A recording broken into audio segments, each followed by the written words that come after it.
What should we do? Should we do the Dave Rubin question? I feel like you need to weigh in on that. Yeah, I think you're going to need to weigh in on this. This is, I think, a very, very disturbing day in the history of ideas. You fill me in on this. What's going on? You don't know about this? Is this the video that we got from a listener? About the question, the final confirmation that as far as the exchange of ideas between you and Dave Rubin goes, that Dave not only supports regulation, he's literally shutting down the market. So we got George Soros to fly one of our foot soldiers out to one of his events, I think in Connecticut. University of Connecticut. Yeah, and the Huskies. Yep. And do we know who the individual is, or maybe we shouldn't even say their name? Yeah, I don't know. It's a college student. Yeah. Just a It's a useful asset. A useful asset, a patsy, part of the Parallax Corporation. We call him Regressive 210. We created this regressive bot in the laboratory, right down. Exactly. You will ask this dumb man a question. If you are ever in a Majority Report headquarters, as you pass the commissary, you will see that on the left there's a series of doors that say top secret, no entry. This is where we program our assets with a series of slideshows that then we send them out into the world and activate them by, sometimes it's basically along the lines of telephone, where we either send them a text message or actually call them and activate them by reading them a Robert Frost poem. Yeah, they're the first robots programmed to react only emotionally. That's right. They are so completely incapable of reason or rational analysis. Yeah, it's just all we have to do is just read them a very sentimental Robert Frost poem, and then they go into effect. And so let's see. Birth. And apparently last night, was it, or 2 nights ago, in Stores?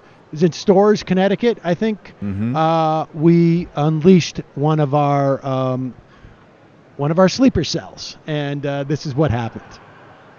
My first one is to Dave Rubin. When are you going to debate Sam Seder on the Majority Report? Oh, I'm not going to debate Sam Seder on the Majority Report. Yeah. I appreciate your honesty. A question to... Do you notice how our robots are trained not only to be extremely emotional, but they also have like Jew snark? Right. They're super polite. I appreciate your honesty. You're punking out.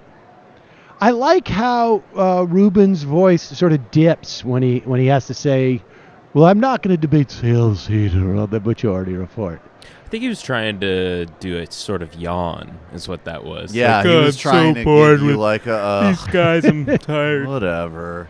I don't even care about those guys. It really just honestly doesn't matter. There you go. So it's an improvement at least. He is able now, we've established, he can say the name, the Majority Report, and my name without melting. And soon maybe we'll be in a position to have an exchange of ideas. But I will tell those sleeper cells who are, of course, under our power, and any sleeper cells that are not under our power, we encourage that type of behavior and appreciate it was done in such a polite manner. And I think the next obvious question is, why do you keep claiming that leftists will not come on your show to discuss ideas when you have been offered one and refused to have him on? Specifically, Sam Seder at the Majority Report, say the words. I don't know. I'm interested in ideas and Now, I wonder what Charlie Kirk was thinking. Like, what if Charlie Kirk said, like, well, I was able to debate him. What's wrong with you? We talked about this yesterday, and it was funny because Candace Owens did like a good disdainful laugh, and Charlie Kirk kind of leaned back and just kind of smirked. And the bottom line is, like, I think pretty objectively, he took an L from debating you, but like Dave Rubin could not do what Charlie Kirk did.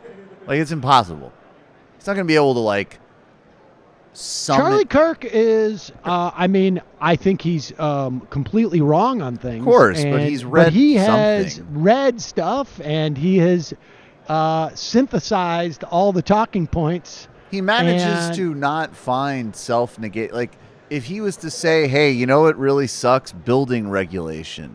He wouldn't immediately go to, like, it's like when they tell you, like, where to put the wires next to each other. Who needs that?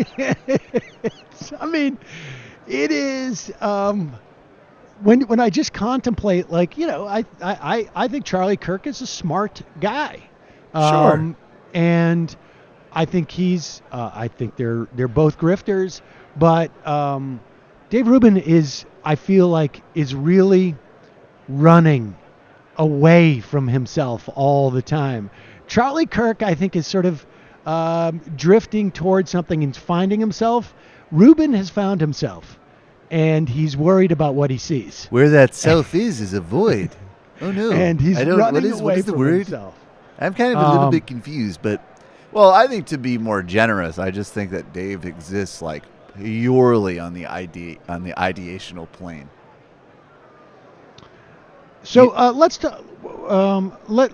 move on. We've dedicated enough Dave Rubin time today. Have we, though? Probably not, but we can always come back to him.